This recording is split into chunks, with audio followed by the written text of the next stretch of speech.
Hello, my name is Vignesh and welcome to the presentation of my project titled Heritability of Psychiatric Diseases and the Genetic Correlation with Cardiovascular Risk Factors. Psychiatric disorders are a leading cause of disability and mortality worldwide. They are influenced by genetic variants and environmental factors. There's evidence that people with major depression could also suffer from coronary artery disease and have a higher risk for cardiac events, but the underlying genetic factors are not clearly known. The overall question that I was trying to answer was, what is the influence of genetic factors on psychiatric disorders and their genetic overlap with the different cardiovascular risk factors? The aim of this project was to apply two regression techniques, LDSC and HDL, on GWAS datasets in order to estimate the SNP heritability H squared of three psychiatric disorders: major depressive disorder, schizophrenia, and bipolar disorder. Evaluate the genetic correlation among the psychiatric diseases and cardiovascular disease risk factors such as the hypertension, LDL, systolic blood pressure, diastolic blood pressure, alcohol, BMI, cholesterol, coronary artery disease, type 2 diabetes, HDL, and smoking. Analyze LDSC versus HDL regression techniques and results using the two approaches. Analyze gene/loci/pathways to find the overlapping genes and pathways. Now, I'm pretty sure you are confused at this point with terms such as heritability, genetic correlation, LDSC, HDL, loci, pathways, so I think it's best that I go over some definitions. So firstly, a SNP is a genomic variant at a single base position in the DNA. This means that one of the codes ACTG in the DNA sequence is changed to a different letter at one point. Linkage disequilibrium is patterns of correlation between genetic variants that are near one another are referred to as linkage disequilibrium. Groups of spatially proximal genetic variants that are in high linkage disequilibrium with one another are referred to as LD blocks. Variants that are in different LD blocks are effectively uncorrelated with each other. Basically, when we have our crossover of different alleles, all the crossovers in the Punnett square have the same probability, which is roughly 25%. That is linkage equilibrium, but linkage disequilibrium is when they have different probabilities due to the distance they are from each other. So one allele might be here and one allele might be here, so they're technically really close together, so it will impact the probabilities of the certain genotypes. But for linkage equilibrium, they might be all the way across the chromosome, and we can sort of like deal with it as if they're in two different chromosomes. A GWAS is quantifications of associations of genotype variants that are most often SNPs with a phenotype of interest by estimating a linear regression for the effect of each individual variant on the phenotype. GWAS tend to focus on common variants that are present in 1% or more of the population, of the general population. The Manhattan plot plots the association statistical significance as minus log to the base 10 of p-value in the y-axis against the chromosomes in the x-axis, and is a good way of displaying millions of genetic variants in one figure. One can easily spot regions of the genome that cross a particular significant threshold. Manhattan plots display the association of each SNP with the phenotype. Heritability is the extent of influence of genetic factors on a trait or disease in a given population. A large heritability implies that genetic factors have a strong influence on a trait or disease. If Y is the value of the trait or phenotype, and Y is equal to G plus E, where G is the genetic factor and E is the environmental factor. In this case, H squared is equal to the variance of the genetic factor divided by the variance of the value of the phenotypic trait, which in words is the fraction of trait variants explained by genetic factors. Genetic correlation is the correlation of phenotypic effects by genetic variants across the genome on two phenotypes. It is an informative metric to quantify the overall genetic similarity between complex traits, which provides insights into their polygenic architecture. Genetic correlation quantifies the genetic similarity between complex diseases. LDSC, or linkage disequilibrium score regression, is a statistical regression technique that estimates heritability and genetic correlation using GWAS summary statistics instead of individual level genotype data. HDL, or commonly referred to as high definition likelihood, is a statistical regression technique that estimates heritability and genetic correlation using GWAS summary statistics, but has higher precision than LDSC, reduced variance of genetic correlation by 60%, and a low standard deviation. A gene pathway is a series of interacting genes that work together to perform a specific biological function or contribute to a particular psychological process. Notation used in the formulas is bold uppercase alphabets represent matrices, bold lowercase alphabets represent vectors, and normal lowercase alphabets represent scalars. Starting with the standard linear model, where the effect size matrix is represented as capital X, whose size is n by m.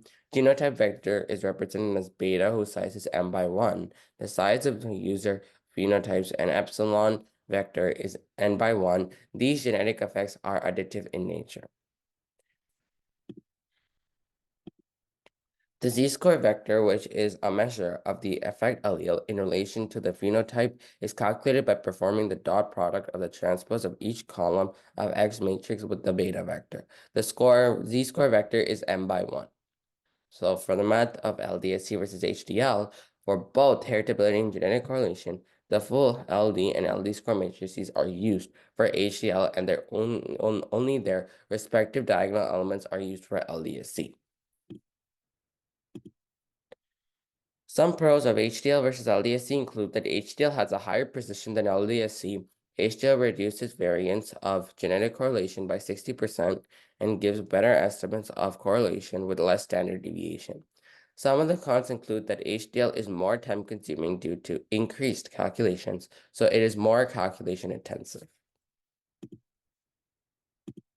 So it was hypothesized that if statistical genetic methods are used to show higher heritability and high genetic correlation between psychiatric disorders and cardiovascular risk factors, then there will be an overlap in the genetic architecture among these diseases or traits, which will enable us to identify genes and pathways that are likely associated with disease and with the disease and cardiovascular disease.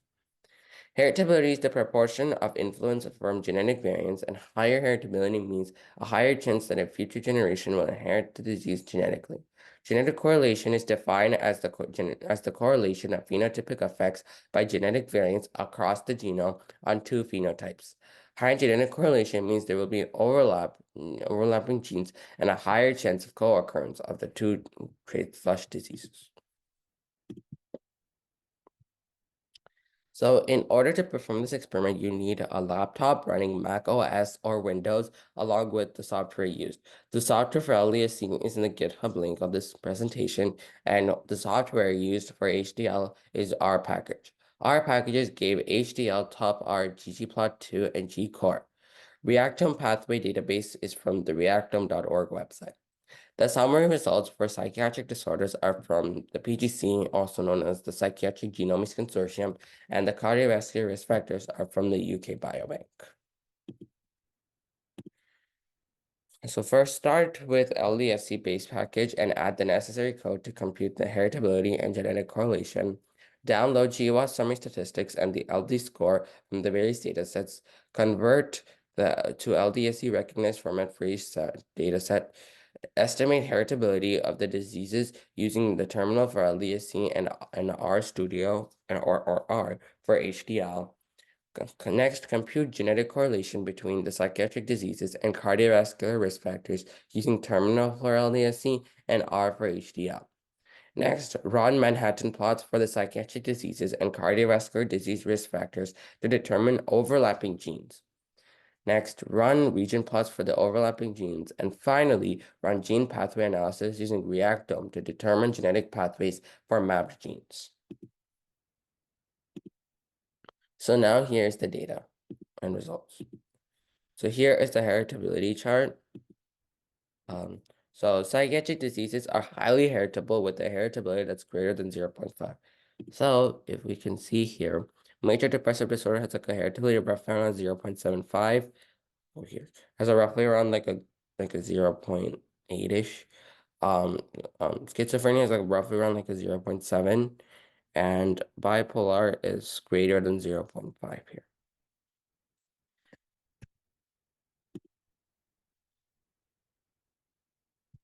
So here are the MDD genetic correlation charts. The HDL genetic correlations have a lower standard error compared to LDSC, as shown by the higher confidence intervals. So the right side is HDL and the left side is LDSC. So even here that was the case. So we can see here that there is that HDL has like a high confidence interval, meaning that it has a lower standard error.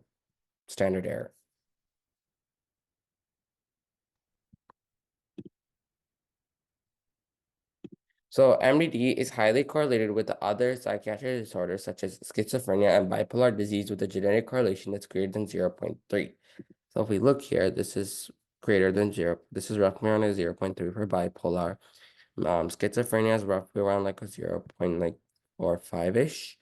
And what is the one? MDD. Oh, and MDD is not there, never mind. Yeah, so the genetic correlation is greater than 0.3 as shown in both graphs. And major depressive disorder is moderately correlated with coronary artery disease and type 2 diabetes with a genetic correlation between 0.1 and 0.3. So over here, the coronary artery disease is roughly around like 0, is greater than, it's around roughly 0.25, so it's at the mark here. And for type 2 diabetes, it's also roughly around that mark.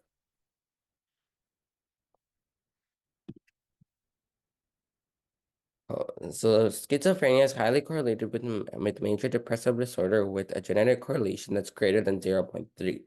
So if we go back here, major depressive disorder is obviously greater than 0.3. Schizophrenia is very highly correlated with bipolar disorder with genetic correlation that's greater than 0.7. Schizophrenia is also very highly correlated with smoking and alcohol consumption with genetic correlation greater than 0.3.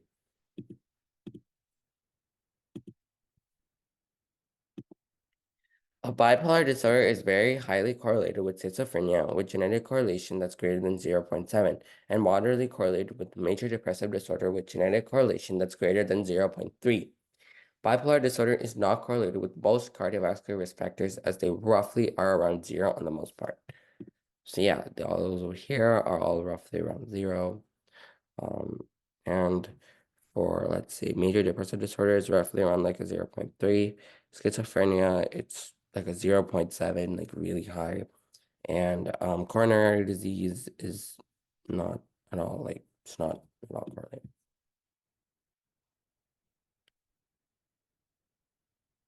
Yeah. And it's like not really correlated with most cardiovascular risk factors, if they're roughly around 0 on the most part. So now, after looking at all of the genetic correlation and heritability, the presentation is going to shift gears to talk about the genetic pathways and the individual genes and loci from the Manhattan plot. This is how the Manhattan plot looks for the individual genes from MDD and CAD, major depressive disorder and coronary artery disease, where the x-axis shows the chromosome and the y-axis shows the associations. A quick note about gene pathways. A gene pathway is when multiple genes act together to perform biological functions. The genes on the right-hand column were decided from the Manhattan plot and were all the cutoffs shown. So this was these cutoffs. The left-hand column shows the pathways and the right-hand column shows the genes that were decided from the Manhattan plot. For example, coronary artery disease is an autoimmune disorder, so issues with the gene expression of the genes that contribute to the immune system may lead to coronary artery disease. Major depressive disorder is a psychiatric disease, so issues with the gene expression of the genes that contribute to neuronal system may lead to major depressive disorder. So this is how the genetic pathway, which are these big polygons, look like. The polygon over here is for the immune system, and the pathway of the map genes of the immune system. The polygon over here is the neuronal system and shows the neuronal system pathway. A key takeaway from this is that there are a lot of genes that act together to perform these functions that associate with both diseases. So MICAB is an association of roughly around 5, as you can see here, roughly around 5. And our genes are code for stress-induced proteins and are associated with various inflammatory and autoimmune diseases such as atherosclerosis, which ends up leading to coronary artery disease. Another analysis was also done on the association between major depressive disorder and type 2 diabetes. So this is how the Manhattan plot looks for the individual genes from major depressive disorder and coronary artery disease. So the left-hand column shows the pathways and the right-hand column shows the genes that were decided from the Manhattan plot. For example, type 2 diabetes is a metabolic condition. So issues with gene expression of the genes that contribute to metabolism of RNA, and metabolism of proteins may lead to diabetes. Major depressive disorder is a psychiatric disease, so issues with gene expression of the genes that contribute to neuronal system may lead to major depressive disorder. I don't think I talked about this. Yeah. So, for example, coronary disease is also an autoimmune disorder. So, issues with the gene expression of genes that contribute to immune system may lead to coronary artery disease. Major depressive disorder is a psychiatric disease. So, issues with gene expression of the genes that contribute to neuronal system may lead to major depressive disorder.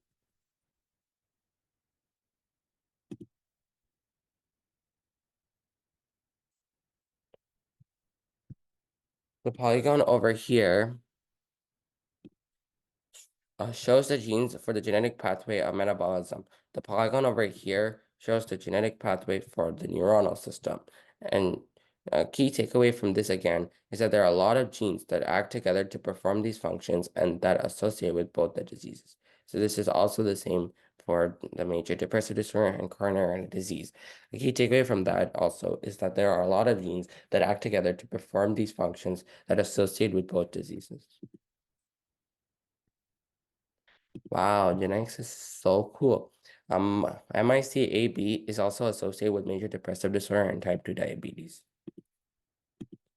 ZScan26 is a gene that is associated with both major depressive disorder and type 2 diabetes.